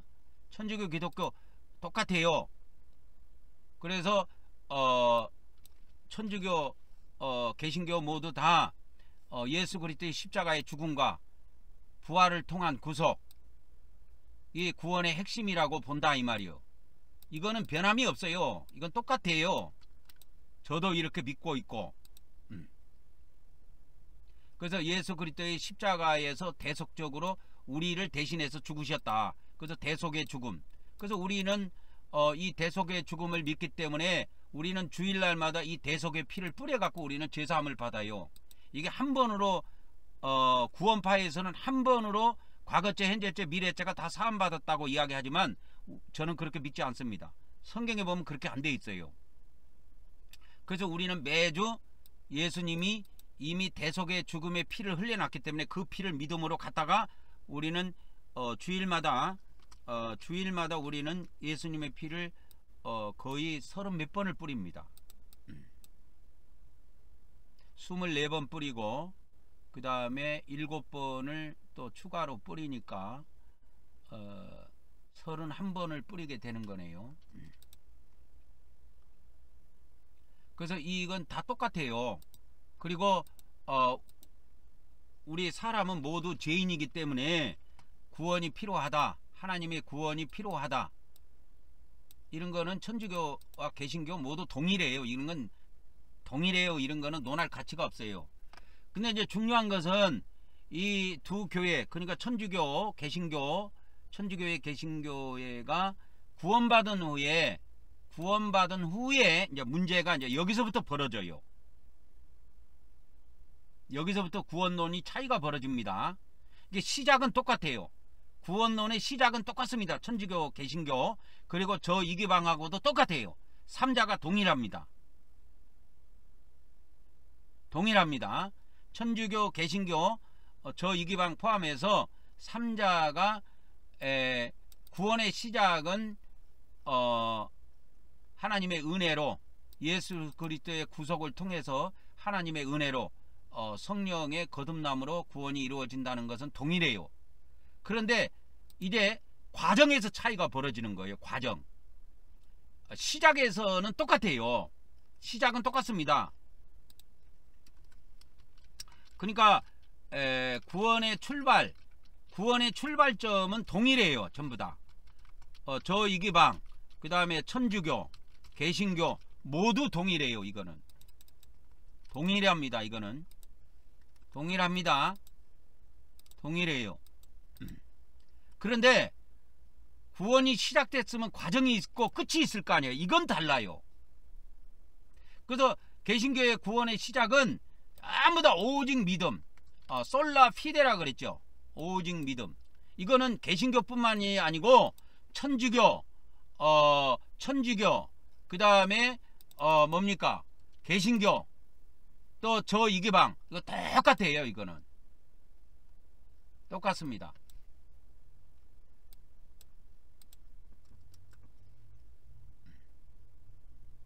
그래서 구원의 기초, 구원의 시작, 구원의 출발은 오직 믿음입니다. 즉 구원은 오직 믿음으로 받는 것으로 신자는 하나님의 은혜를 믿음으로 받아들이고 그 믿음을 통해 구원에 이릅니다. 이건 동일해요. 저 이기방도 구원론이 성경을 통해서 이렇게 체계화되어 있고, 천주교도 그렇게 되어 있고, 개신교도 그렇게 되어 있고, 동방정교도 그렇게 되어 있습니다. 똑같아요. 전부 다. 그런데 과정이 이제 문제가 되는 거예요. 과정.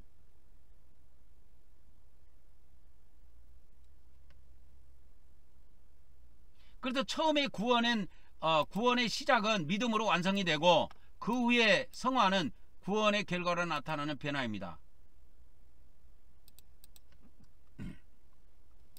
그래서 이거 뭐 복잡한 내용들은 다 지워버리고, 이제 지워버리고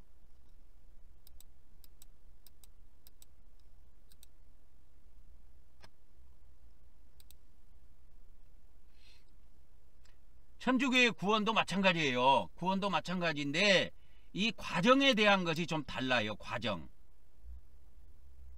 과정이 다릅니다. 그래서 천주교의 구원론은 천주교의 구원론의 시작은 뭐냐? 믿음입니다. 그 다음에 천주교의 구원의 과정은 믿음과 공로, 아까 공로론 이야기했는데 오늘은 공로론이니까 이걸 행위라고 안 하고 공로라고 이야기할게요. 믿음과 행위입니다. 이게 이제 공로론이에요. 이렇게 됐습니다. 이렇게 돼 있어요. 근데 개신교는 이게 달라요. 개신교는 이게 차이가 있습니다. 구원의 시작은 아이고 뭐야 이거. 개신교는 구원의 시작도 믿음이고 구원의 과정도 믿음이야. 이렇게 돼 있어. 개신교의 구원론은 이렇게 돼 있습니다. 근데 천주교는 이 과정은 행위가 중요하다고, 믿음과 행위 이 두 가지를 보는 거예요. 공로. 그래서 이제 좀 추가로 봅시다. 구원은 그래서 이 과정이 다르는데 구원은 믿음과 공로가 결합된 결과로 이루어진다고 보는 거예요. 이게 이제 기독교와 개신교의 차이점입니다. 기독교는 뭐예요? 개신교는 뭐예요? 구원의 과정도 믿음 하나밖에 없어. 행위가 필요 없어. 그러니까 잡놈들이 나와가지고 법원을 아작을 내도 괜찮은 거야. 기독교 안에서는 능이 있을 수가 있어. 그렇다고 해서 그가 예수님을 버리거나 예수님을 안 믿는 것은 아니니까 여전히 주일날 와서 할렐루야 하면서 하나님께 예배도 하고 그런다 이 말이에요. 그러나 천주교는 구원의 과정이 달라요. 천주교는 그래서 구원의 과정이 믿음과 공로가 결합된 결과다 이렇게 봅니다. 그래서 믿음을 통해서 뭐요? 믿음을 통해서 하나님의 은혜를 받고 우리가 그 하나님의 은혜에 뭐요? 하나님의 은혜에 우리가 협력을 한다 이 말이요. 은혜에 협력을 해서 우리가 그것이 우리 공로가 쌓이게 한다 이거예요.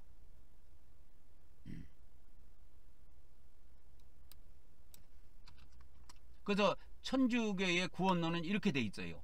구원의 과정에서 차이가 있습니다. 그래서 뭐 결국 가면 구원에 이제 결과가 있을 거 아니에요. 결과에서도 구원의 결과에서 천국에 바로 들어간 사람도 있고 연옥에 들어간 사람도 있고 이게 두 가지로 보는 거예요. 구원의 결과. 그래서 이제 세 개가 있습니다. 천주교의 구원의 결과, 구원 받지 못한 사람은 지옥에, 그 다음에 연옥은 성화하지 못한 사람, 그리고 구원 받고 성화한 사람은 바로 천국에, 이렇게 해서 세 종류로 나눠놨어요. 구원의 결과를. 근데 기독교는 이렇게 안 돼 있어요. 기독교는 달라요. 개신교는 이게 다릅니다. 개신교는 어떻게 돼 있냐면 연옥이 없어요. 지옥만 있어요. 그래서 예수님 믿은 사람은, 믿음으로 구원받은 사람은 다 천국 들어간다. 이렇게 봅니다. 이렇게 봐요. 천국 들어간다. 그냥 예수님 안 믿고 구원 못 받은 사람들은 지옥에 들어간다. 이렇게 보는 거예요. 간단하게 정리가 되죠?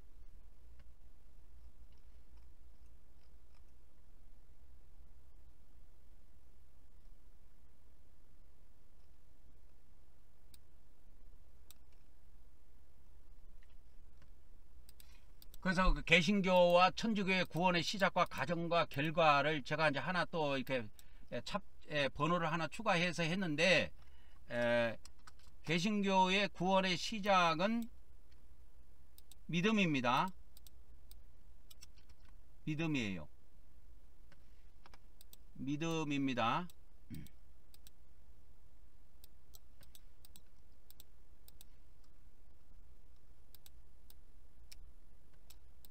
그래서 이렇게 하면 되겠네요. 구원의 시작, 구원의 시작, 구원의 시작, 이렇게 되는 겁니다. 구원의 시작. 그 다음에 이제 두 번째는 구원의 과정, 구원의 과정. 그래서 구원의 과정, 천주교와 개신교의 구원의 과정. 세 번째는 구원의 결과, 구원의 결과라 그럴까요? 최후, 구원의 과정, 구원의 결과, 최후를 말합니다. 구원의 최후. 최종적으로는 어떤 결과가 나오느냐, 이게 이제 차이가 있지요. 그래서 개신교의 구원론은 천국 지옥밖에 없습니다. 천주교는 천국, 연옥, 지옥 세 개가 있어요. 그러면 이것은 뭐와 관련이 있냐면, 아까 바울 고린도전서 3장, 이게 행위하고 관련이 있단 말이야. 이 천국과 연옥은 행위와 관련이 있는 것이고, 이 지옥은 뭐냐면 아예 믿지 않아 갖고 구원 못 받은 사람이야, 이 지옥은. 그래서 예수님 믿고 구원 받은 사람이 성결의 삶을 살지 못했다, 의로운 삶을 살지 못했다 했을 때는 연옥에 들어가서 그 죄값을 갚아야 된다. 이거 이야기합니다. 근데 천주교의 연옥론은 조금 약화되어 있어요, 성경보다. 지옥에 가서 고통당하는 걸로 성경에는 돼 있는데, 천주교에서는 이 연옥설이, 연옥의 교리가 보면은 뭐 죄를 연옥에 가서 정화시킨다, 그 정도, 죄를 씻는다, 이런 개념으로 주로 많이 가르친 것 같더라고. 근데 그것도 틀립니다. 성경에 입에돼요. 그래서 천주교도 그걸 수정해야 돼요. 연옥 교리를 완전 가서 고통당하는 걸로 죄값을 갚는 거로 바꿔야 됩니다, 성경대로. 그리고 이 천국에 바로 들어간 사람들은 누구냐면, 예수님을 믿어서, 그러니까 믿음의 시작은 개신교, 천주교가 다 예수님을 믿음으로 시작했지요. 그죠? 예수님을 믿음으로 시작한 겁니다. 부처는 안 됩니다. 부처 믿어서 안 돼요. 그러니까 개신교는 예수님을 믿었어. 그래서 구원 받았어. 그래서 성화의 삶도 살았어. 그 사람은 천국이야. 그 사람 천국입니다. 근데 이 지옥이라고 하는 거는 아예 믿지 않은 사람이야. 이거는 아예 믿지 않은 사람이야. 믿음을 가져본 적이 없어. 그러니까 구원이라는 걸 받아본 적이 없어, 이 사람들은. 그러니까 여기에 해당되죠. 예수님을 구원의 시작이 출발이 안 된 사람들을 말하는 거예요, 천주교에서 지옥 가는 거는. 근데 개신교의 지옥은 좀 차이가 있습니다, 여러분. 개신교의 지옥은 천주교의 지옥하고 약간 차이가 있어요. 그러니까 성화되지 못한 신자가 구원을 잃어버리고 지옥에 들어간다, 이렇게 이야기하는 기독교 교파도 많이 있어요. 그리고 완전히 불신자, 처음부터 구원이 출발이 안 된 사람, 시작이 안 된 사람, 예수님을 믿어본 적이 없는 사람, 이 사람들도 지옥에 가는 거지요. 그러나 기독교의 지옥론은 천주교의 지옥론하고 약간 차이가 있습니다.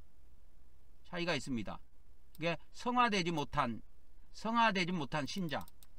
근데 천주교에서는 이 성화되지 못한 신자는 연옥에 들어가는 걸로 돼 있어요. 그리고 지옥은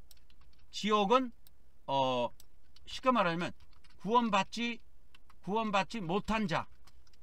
그러니까 처음부터 구원이 시작이 없었던 거예요. 믿음을 통해서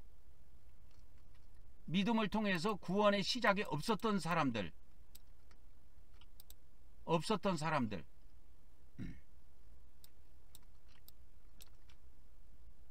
그 사람들은 이게 지옥이야. 지옥. 근데 연옥은 좀 다르죠. 천주교의 연옥은 불신자가 아니고 기독교인 중에 기독교 신자 중에서 하나님을 믿은 신자 중에서 성화되지 못한 자들이 가는 곳. 그 다음에 불의한 자. 그러니까 의롭지 못한 자들, 의롭지 못한 신자. 그러니까 예수님을 믿고 신앙생활을 했는데 아니요 법원에 가서 막 난장발을 지키고 아작을 내고 그건 의롭지 못한 행동이잖아요. 그래서 천주교의 이 지옥론하고 기독교의 지옥론은 약간 차이가 있습니다. 그러니까 기독교의 지옥론은 쉽게 말하자면 기독교의 지옥론은 어떻게 보면 되냐면 천주교의 연옥과 지옥을 합해 놓은 것이다 이렇게 보면 됩니다. 그래서 이런 개념을 갖고 있는 겁니다. 그러나 천주교는 성화되지 못한 자, 의롭지 못한 자들은 연옥에 들어가는 걸로 되어 있습니다. 그래서 거기 가서 연옥에 가서 죄를 씻고 성화해야 된다고, 정화해야 된다고 이런 말을 써요. 연옥에서 정화해야 된다. 깨끗이 죄를 씻고 다 씻으면 천국으로 귀환한다. 이렇게 되어 있습니다. 그러니까 천주교의 이 구원론은 제 거하고 좀 비슷해요. 제 거하고 비슷합니다. 100% 일치는 하지는 않지만 제 거하고 비슷해요. 그래서 개신교의 구원의 확신은 어떻게 되어 있냐면 믿음으로 구원받는 자는 의롭다고 선포되며 구원의 확신을 가질 수 있다. 그래서 이제 이신득이라는 말을 엄청 중요시 여깁니다. 이신득이, 이신측이. 그래서 우리는 예수님을 믿음으로 의롭게 된다. 이거를 굉장하게 중요하시 여기지요. 그래서 오직 믿음을 통해 구원이 확립된다 합니다. 구원이 이루어진다. 그래서 한번 구원받은 자는 영원히 구원받을 수 있다는 믿음이 강합니다. 기독교 안에서는. 그런데 천주교 안에서는 이게 거의 없어요. 천주교 안에서는 이게 거의 없습니다. 그래서 천주교 안에서는 구원에 대한 확신이 신중합니다. 이게 기독교하고 달라요. 나는 예수님 믿었으니까 예수님 믿고 원래 샬라샬라 방언도 하지, 나는 성령도 모시고 있지, 그러니까 나는 구원받았어, 난 죽으면 천당 들어갈 거야, 이런 구원의 확신이 천주교에서는 신중합니다. 그래서 천주교인들한테 이렇게 물어보면 천국 들어갈 것 같아요, 어디 들어갈 것 같아요, 이렇게 하면 연옥에 들어갈 것 같다고 하는 사람들이 의외로 많아요. 다 같은 사람이 천국에 바로 들어갈 수 있을라나, 아이고 저는 연옥에 들어갈 것 같아요 하는 사람들이 의외로 많습니다. 근데 기독교는 연옥이라는 것이 없고 지옥이 있으니까, 지옥은 안 믿는 사람이 들어가는 것으로 알고 있으니까 이 불신자들이 들어가는 것으로 알고 있기 때문에 좀 구원의 확신을 가지려고 일부러라도 나는 구원받았어, 나는 천국 들어가, 일부러라도 자기 자신이 스스로 세뇌를 많이 시킵니다. 개신교인들은. 그러나 천주교에서는 구원에 대한 확신이 신중합니다. 왜 그러냐? 우리가 하나님께서 은혜를 내려주셔도 우리 믿는 자들이 행위로 협력을 해야 된다 그랬죠. 행위로 협력해야 된다 이거예요. 그래서 천주교에서는 구원의 과정이 우리 기독교하고 달라요. 기독교에서는 오직 믿음이에요. 구원의 과정도. 근데 천주교에서는 구원의 과정이 뭐로 돼 있어요? 구원의 과정이 뭐로 돼 있어요? 믿음과 공로로 돼 있다고. 공로가 에르곤이라고 그랬잖아요. 행위로 돼 있단 말이야. 근데 기독교는 이런 거 안 가르치거든. 그래서 이런 거 행위하고 구원하고 연관을 못 짓기 위해서 고린도전서 3장을 공로로 싸게 둔갑시켜 놓은 거예요. 이 나쁜 놈들이. 그래서 구원의 완성은 구원의 완성, 천주교에서 구원의 완성이라고 하는 것은 마지막 순간까지 이루어지지 않을 수 있으며 신자는 구원의 상태가 변할 수 있다고 봅니다. 그렇기 때문에 구원을 얻었다고 확신하기보다는 신앙을 계속적으로 지켜나가야 된다. 의로운 삶을 살아야 된다. 이런 것을 많이 가르쳐요.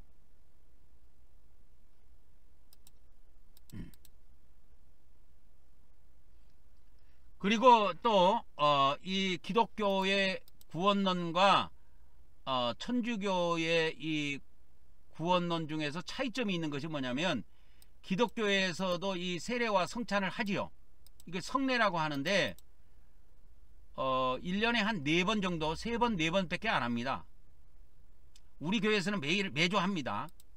우리 교회에서는 매주 하는데 일반 개신교의 정통 교단이라고 해봐야 제가 옛날에 4군데에서 성결교단, 침례교단, 장로교 2군데에서 신앙생활을 다 해봤지만 1년에 3번, 4번 하면 많이 합니다. 그래서 기독교에서는 이 세례는 구원의 시작에 불과하다. 이렇게 봅니다. 그리고 성찬은 그리스도를 기념하는 의식에 불과하다. 그래서 이거는 구원하고 상관이 없다. 이렇게 봅니다. 그래서 오직 믿음이에요. 기독교에서 구원론은. 근데 천주교는 달라요. 천주교에서 이 성례전이 7가지가 있습니다. 기독교는 2가지만 있는데 천주교에서는 7가지가 있어요. 그래서 7가지의 성례전이 있는데 이것이 구원과 밀접한 관계가 있다고 봅니다. 그래서 침례, 이 세례는 구원의 시작. 그래서 성찬과 고해 성사는 신자가 구속을 지속적으로 경험하고 구원을 유지하는데 필수적이다. 이렇게 보는 겁니다. 그래서 성찬을 이들은 매주 합니다. 성찬을 매주 하면서 예수 그리스도의 몸과 예수 그리스도의 살과 예수 그리스도의 피를 실제로 받는다고 믿습니다. 그리고 구원의 중요한 부분으로 여겨요. 근데 개신교에서는 그렇지 않습니다. 그리스도를 기념하는 의식 정도로. 그래서 1년에 3번, 4번밖에 안 해요. 근데 우리 교회는 매주 합니다. 왜 그렇게 매주 합니까? 물어보면 우리 한국 경배교회는 매주 성찬을 합니다. 성찬을 하는 것이 뭐냐면 초대교회 디다케 문헌의 14장에 보면 나와 있어요. 디다케 문헌에 보면은 14장에 보면 그게 나와 있습니다. 그래서 이런 것을 보소하는 사역이라고 하는 거예요. 보소하는 사역. 그래서 디다케 14장이 뭐냐면 주일에 대한 계명에 나옵니다. 이 디다케 초대교회 문헌은 뭐냐면 예수님의 12 사도들이 초대교회 때 가르쳤던 말씀이에요. 그래서 너희들은 주일마다 모여서 빵을 나누고 이렇게 감사를 드려라. 그래서 여기서 매주 성찬을 할 것을 이야기해 놨어요. 그리고 성찬하기 전에 너희의 범법들을 고백하여 너희의 제사가 깨끗하게 되도록 하라. 이 계명이 있습니다. 그래서 우리 한국 경배교회는 매주마다 성막 예배를 드리면서 이렇게 죄를 고백하고 하는 일을 합니다. 일반 교회에서 안 하죠. 우리는 합니다. 이게 엄청나게 중요해요. 왜? 이게 구원하고 밀접한 관계가 있다니까. 이 죄를 고백하는 거는. 그래서 디다케 문헌 14장에 매주 이렇게 성찬을 하는 것이 있어서 우리는 매주 합니다. 그래서 현재 개정성경만 갖고 신앙생활하는 이 개신교는 폭이 좁아요. 내가 볼 때 폭이 좁습니다. 그래서 내가 그들의 부족을 채워주는, 그래서 보수하는 사역을 하는 거고, 또 그들이 틀린 교리를 가지고 있는 교정해주는 사역을 제가 하는 거예요. 그리고 또 저의 사역은 종말 사역, 이 마지막 때 사역도 있습니다.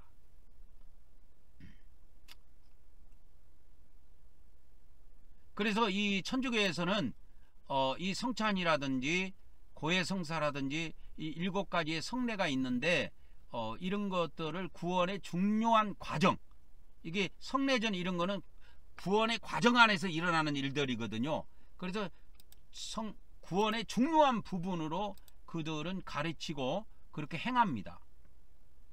그래서 이 성찬을 통해서 하나님의 은혜를 실질적으로 체험할 수 있다.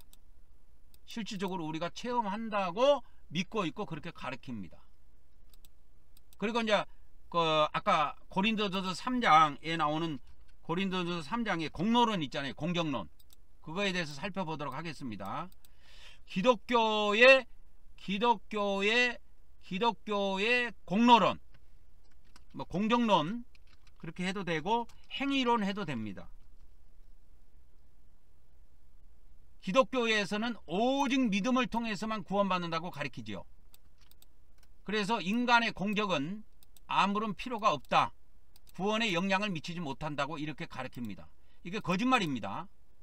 여러분, 이게 거짓말이에요. 인간의 공로는 구원에 영향을 미치지 못한다고 이렇게 개신교에서는 한결같이 가르칩니다. 이거 가짜입니다. 이게 가짜예요. 가짜. 거짓말이에요. 거짓말입니다. 그래서 제가 교정을 하는 사역을 한다 그랬죠. 그래서 이거를 제가 항상 교정해 주지 않아요. 우리가 사후에 우리가 이 땅에서 신앙생활하고 죽으면 사후에 그리스도의 심판대에서 심판을 받아요. 이게 고린도후서 5장 10절에 나옵니다. 심판을 받아요. 반드시 모든 사람이 다 받습니다. 믿는 사람들 심판을 받습니다. 그리스도의 심판대에서 행위 심판을 받아요. 그래서 그 행위 심판의 결과에 따라 천국과 지옥으로 분리가 됩니다. 바울계시록에도 이렇게 돼 있어요. 천국과 지옥으로 분리가 됩니다. 그래서 인간의 공로는 반드시 구원에 영향을 미칩니다. 인간의 공로라는 건 행위를 말해요. 그러니까 법원에 가서 그 특인 전도사라고 하는 기독교 전도사들이 법원에 가서 아작을 냈는데 그 행위가 지옥에 가는 데에 아무런 영향을 못 미치느냐? 미칩니다.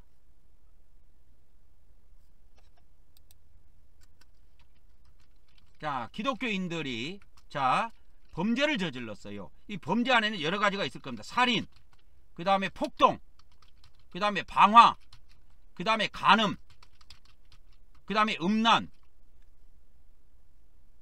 뭐 여러 가지가 있겠죠. 근데 이런 것이 지옥에 들어가는데 지옥과 관련이 없느냐? 지옥과 관련이 있습니다. 관련이 있습니다. 관련이 있어요. 성경은 관련이 있다고 돼 있어요. 내가 성경을 갖다 이거 알려드릴게. 계시록 21장 8절에 보면은 그 말씀이 나오는데,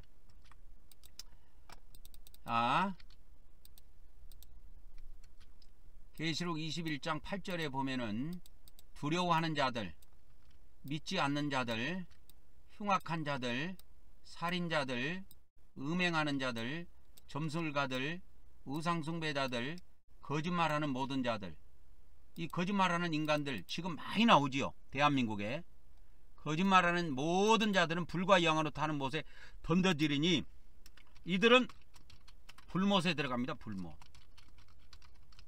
불못에 던져진다 이거예요. 이 불못에 던져지는 기준이 뭡니까? 예? 불못에 던져지는 기준이 뭐요? 행위입니다. 행위예요. 각 사람이 행위입니다. 그래서 우리 기독교에서는 행위하고 구원하고는 상관이 없다고 그러는데 성경하고 완전히 거꾸로 가르치는 거예요.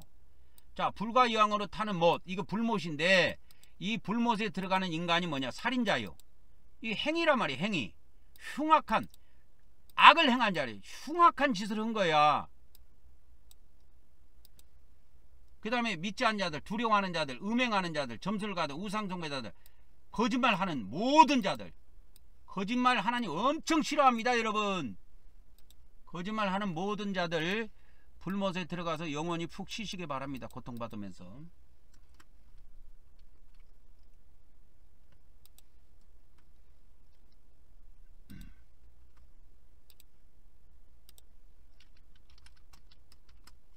그 다음에 이제 계시록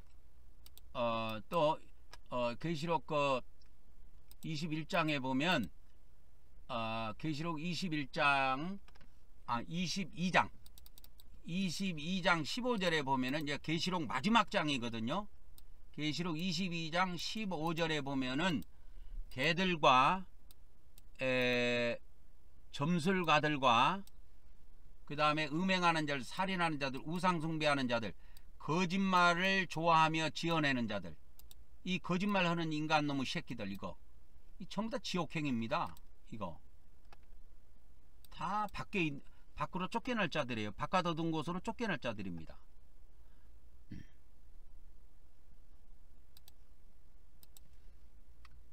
그래서 이 성경에는 이런 것이 있는 거예요. 이걸 킹제임스를 한번 보도록 하겠습니다. 킹제임스로 한번 보면은 개들과 이게 똑같지요. 점술가를 마법사들을 번역했지요. 그 다음에 음행을 일삼는 자들, 살인한 자들, 우상숭배자들, 거짓말을 좋아하며 지어내는 자들. 이 거짓말을 이 마지막 때 엄청나게 많은 사람들이 만들어내요. 거짓말을 만들어낸다니까, 이 나쁜 놈들이. 거짓말을 만들어낸다니까. 거짓말을 좋아라 하면서 또 만들어내. 다 지옥 갑니다. 거짓말을 좋아하며 만들어내는 자들, 지어내는 자들, 만들어내는 자들은 모두 지옥행이며 불못행입니다. 불못입니다. 기독교인 중에 이렇게 하는 자들은 지옥으로 들어가고, 불신자 중에서 이 짓을 하는 자들은 불못에 들어가요. 불못은 들어가면 못 나옵니다, 여러분. 못 나와요. 그래서 제발 좀 거짓말 좀 만들지 마. 왜 대한민국이 어떻게 이 계엄이 선포된 12월 3일 이후부터 두 패로 나눠가지고 너무 거짓말 가지고 이게 막 말 싸움 하는 거 보고 이 대한민국이 미쳐 돌아가는 것 같아, 내가 볼 때는. 그래서 제발 거짓말 좀 만들지 말고 지어내지 마. 지어내는 사람, 거짓말을 좋아하며 그것을 따라가는 사람들, 그리고 거짓말을 지어내는 사람들 모두 지옥에 가서 영원히 고통받으면서 좀 그곳에서 잘 사시기 바랍니다. 그래서 이 천주교의 구원론 중에 이 공로론은 굉장히 중요합니다. 천주교의 이 공로론은 이 개신교하고 달라요. 그러니까 천주교는 이 공로론, 행위론이라 그랬죠. 행위론입니다. 이 행위론이 인간의 구원에 절대적인 영향을 미친다고 보는 겁니다. 그래서 인간은 하나님의 은혜에 협력하는 과정에서 우리 인간의 행위가 절대적인 영향을 미치기 때문에 선한 행위, 의로운 행위, 자선하는 거, 기도하는 거, 그 다음에 이 성례전에 성찬에 참여한 일, 이런 것들은 하나님께서 공로를 인정해서 좋은 공로를 쌓은 것으로 본다, 이 말이요. 그래서 천주교에서는 이 성찬 같은 것도 매주 합니다. 우리 기독교에서는 잘 1년에 뭐 몇 번밖에 안 하지만 매주 해요. 그리고 천주교에서는 선한 행위 뭐 이런 거 아주, 그래서 선한 삶, 선한 행위 이런 것들을 굉장히 강조해요.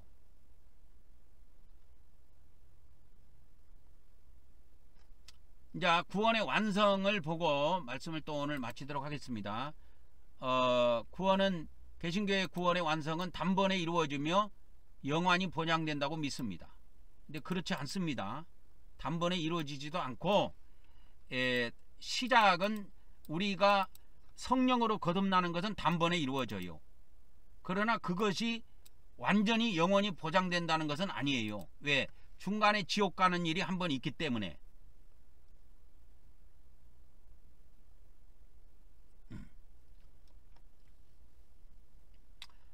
그러나 천주교의 구원의 완성은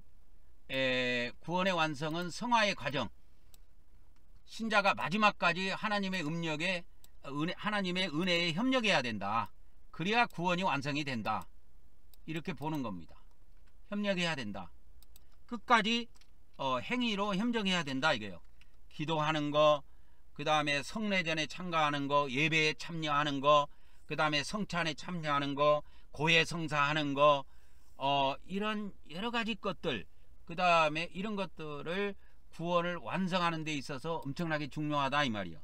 그래서 마지막 순간까지 죽는 그날까지 신앙생활을 통해서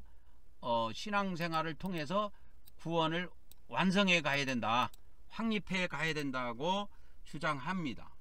이런 것이 가장 합당해요, 제가 볼 때는.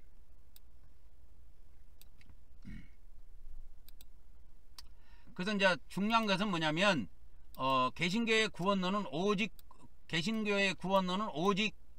믿음입니다. 그래서 하나님의 은혜로 된다고 보는 것이고, 천주교의 구원론은 믿음과 공로, 이 두 가지가 합해집니다.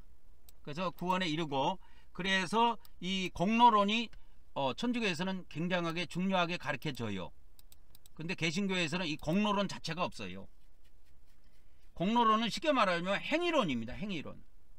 그래서 우리가 매주 성찬도 해야 되고, 선한 행위, 의로운 행위를 우리가 살아야 된다. 그러한 삶을 살아야 된다고 하는 것들이죠. 그래서 오늘날의 대한민국의 이런 상황을 보면은 천주교 교리가 더 우월하다. 그리고 거의 완전하지는 않지만 좋은 방향으로 2000년 동안 천주교의 구원론이 내려오고 있다 라고 정리해 드릴 수가 있습니다. 그래서 이제 오늘은 여기까지 하고 말씀을 또 마치도록 하겠습니다. 그래서 오늘은 기독교의 구원론, 천주교의 구원론, 이런 것들을 이제 쭉 살펴봤는데, 이것이 핵심이에요. 여기 핵심입니다. 이게 핵심이에요. 오늘 말씀의 핵심이 뭐냐면 구원의 과정, 구원의 시작. 그래서 오늘의 말씀을 총 정리하면, 구원의 시작이 있고, 구원의 과정이 있고, 구원의 결말이 있습니다. 근데 개신교의 구원도 예수님을 믿음으로 시작하고, 천주교의 구원의 시작도 예수님을 믿음으로 시작해요. 그래서 이거를 거듭남이라 그러잖아요. 우리가 중생 거듭남입니다. 그래서 우리가 성령을 모시게 됩니다, 이때. 그래서 이제 구원의 과정에 있어서 개신교의 구원의 과정은 믿음 하나만 강조합니다. 천주교의 구원의 과정, 이게 신앙생활입니다. 구원의 과정이라는 것은 우리의 삶, 인생, 신앙생활을 이야기하는 거예요. 천주교에서는 믿음과 행위가 있어야 된다. 그러니까 이게 성경대로 잘 잡은 거예요. 이게 2000년 동안 내려왔어요. 중간에 개신교라고 하는 이 뿌리 하나 생긴 거지, 이것이 없어진 게 아니에요. 지금도 지속되고 있습니다. 믿음과 행위로 구원받는다는 것이. 그래서 천주교에서는 우리가 믿음을 통해서 하나님의 은혜를 받아들이고, 그것을 우리가 행위로, 우리가 하나님께 협력해서 우리가 공로를 쌓아야 된다. 그래서 믿음과 행위로 우리가 뭘 이루어 나간다? 구원이 이루어져 나간다 이 말이에요. 그래서 최후, 천주교의 구원의 최후는 이와 같이 믿음으로 구원받은 사람들. 그래서 천국은 누가 들어갑니까? 개신교는 천국은 누가 들어갑니까? 믿음으로 구원받은 자. 이렇게 돼 있어요. 믿음으로 구원받은 자들은 다 천국 들어간다. 이렇게 돼 있어요. 행위하고 상관이 없습니다. 이 기독교는. 그 천주교는 그렇게 안 돼 있어요. 천주교는 이 천국론이 그렇게 안 돼 있고, 믿음으로 구원받는 신자들 중 성화된 자, 이렇게 돼 있습니다. 성화된 자들이 천국에 먼저 들어간다. 이렇게 되어 있습니다. 성화된 자들. 그래서 성화를 굉장히 강조하죠. 성화된 자들이 천국에 들어간다. 그러면 성화되지 않는 신자는 어디 들어갑니까? 연옥에 들어간다. 그러니까 의롭게 살지 못한 신자들은 연옥에 들어간다. 그러면 지옥에는 누가 들어갑니까? 예수님을 안 믿는 불신자들.